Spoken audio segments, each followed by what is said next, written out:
Assalamualaikum warahmatullahi wabarakatuh. Alhamdulillah teman-teman semuanya, kita bisa berjumpa lagi dalam channel Markes Mudah. Beberapa hari yang lalu saya lama tidak memberikan atau mengisi materi video tentang kesehatan. Maka tinggal beberapa hari lagi kita akan merayakan Hari Raya Idul Fitri. Maka ada hal yang ingin saya sampaikan kepada teman-teman semuanya tentang tips bagaimana menghadapi Hari Raya Idul Fitri dengan tetap sehat. Badan kita tetap segar, tetap sehat, sehingga tidak mudah jatuh sakit. Karena banyak sekali dijumpai di rumah sakit ketika Hari Raya Idul Fitri, apakah itu hari pertama, hari kedua, atau hari minggu-minggu awal di Hari Raya Idul Fitri, banyak orang berjatuhan sakit, yang hipertensi naik menjadi stroke atau kumat hipertensinya, yang diabetes juga sampai high atau di atas normal yang tinggi sekali sampai tidak sadar, bahkan itu ada yang seperti itu. Demikian pula yang sakit perut, banyak yang terjadi kambuh sakit perutnya, apakah mah, diare, tipes, ini banyak terjadi ketika dia menjalani Hari Raya Idul Fitri. Nah, kita tentu tidak ingin hal tersebut terjadi pada diri kita atau keluarga kita atau siapapun orang-orang yang kita cintai. Oleh karena itu, pada kesempatan yang singkat ini akan saya sampaikan tips bagaimana menghadapi Hari Raya Idul Fitri dengan penuh kesehatan agar badan kita tetap sehat.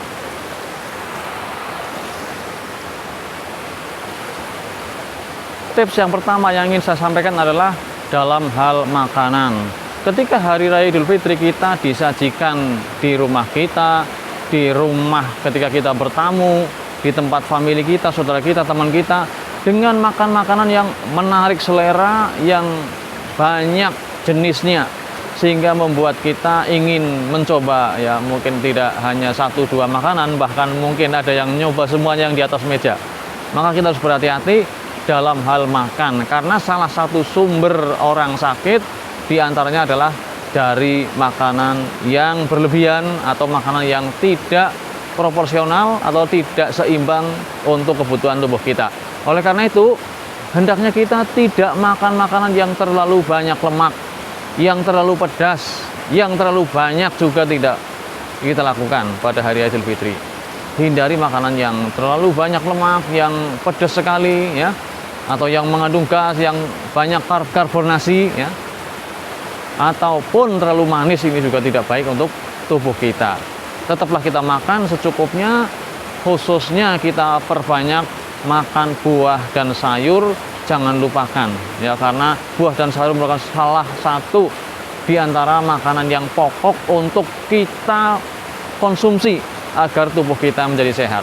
Ini pentingnya kita memperhatikan makanan kita, ya.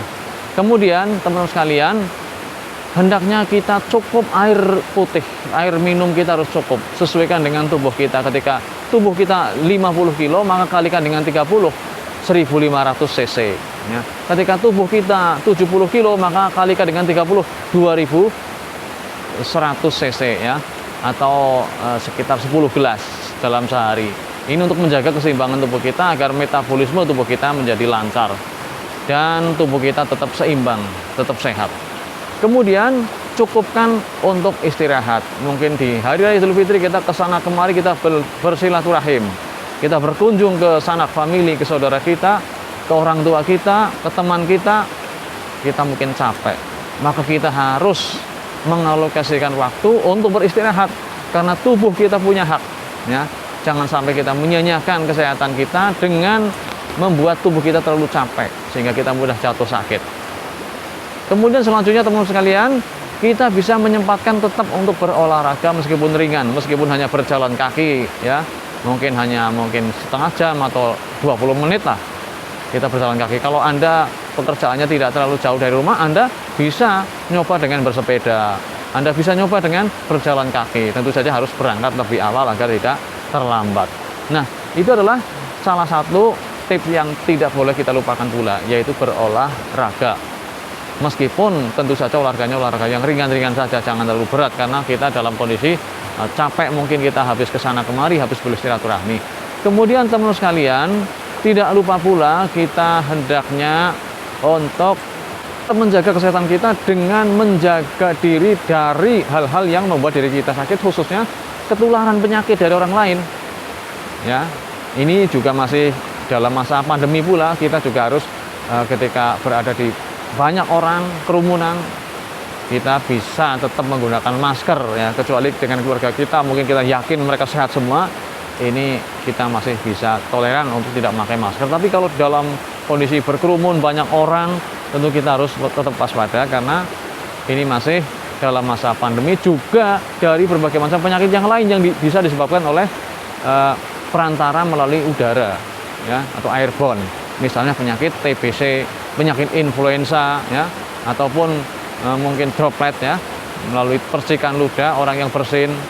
Ini juga bisa berpotensi atau bisa berisiko kepada diri kita menjadi ketularan dari orang yang sakit yang ada di antara kita. Oleh karena itu, ketika kita melihat orang yang kita kunjungi ternyata panas, apalagi bersin-bersin, batuk-batuk terus, maka kita harus menjaga jarak dengan tetap menjaga adab dan sopan santun, tentu saja agar tidak menyinggung perasaan orang yang kita kunjungi. Tentu saja dengan memakai masker, kemudian setelah bersalaman atau setelah memegang apapun kita harus mencuci tangan ya.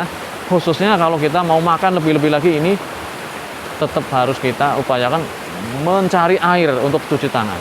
Kecuali terpaksa sekali tidak ada air, maka kita bisa menggunakan hand sanitizer dengan cairan alkohol atau cairan desinfektan lainnya untuk membersihkan tangan kita dari kuman dan bakteri ataupun jamur. Itulah teman-teman sekalian yang bisa saya sampaikan pada kesempatan kali ini, mudah-mudahan bermanfaat agar kita tetap sehat, agar kita tetap bisa bersilaturahim dengan sanak famili saudara-saudara kita. Cendrawasih Burung Papua, terima kasih dan sampai jumpa. Wassalamualaikum warahmatullahi wabarakatuh.